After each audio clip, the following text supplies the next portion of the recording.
si Monica Santos. Ako ang kasalukuyang direktor ng UP Diliman Office for Initiatives and Culture in the Arts. Pero faculty din ako ng Department of Anthropology ng College of Social Sciences and Philosophy. Ang UP Diliman Arts and Culture Festival, medyo mahigit ng 10 taon na tumatakbo ito. Ito yung parang tumatayong pagdiriwang ng University of the Philippines Diliman ng buwan ng sining o yung National Arts Month. Pinupuna dito sa festival natin this year kung ano na ba yung mga naging effect sa ating environment nitong continuous development ng ating university dito sa kanyang kinatatayuan. Outdoor exhibit na kalikhasan, outdoor art projects on campus ecology. Actually, proyekto yan ng aming opisina ng UPD OICA para sa UPD Arts and Culture Festival 2024. So, ako ang co-curator, kasama ko si Mark Louis Luge. So, kami yung nagpapalakad nitong exhibit.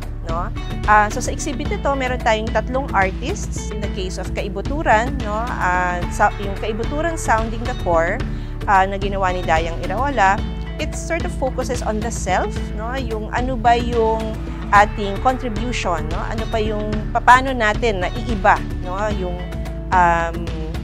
or nababago, yung kapaligiran.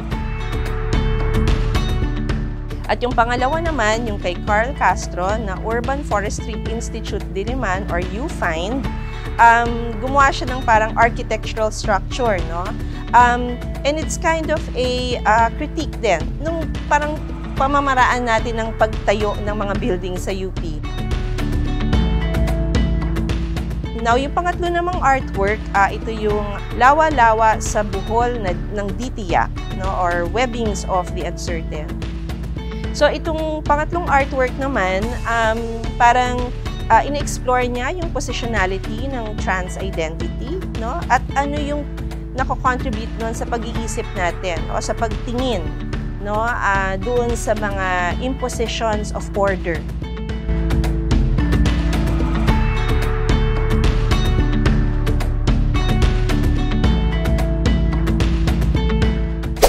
Marami po kaming exclusive content para sa inyo. Just visit gmanetwork.com/entertainment at i-follow kami sa aming official Facebook, Instagram, X, TikTok at YouTube accounts.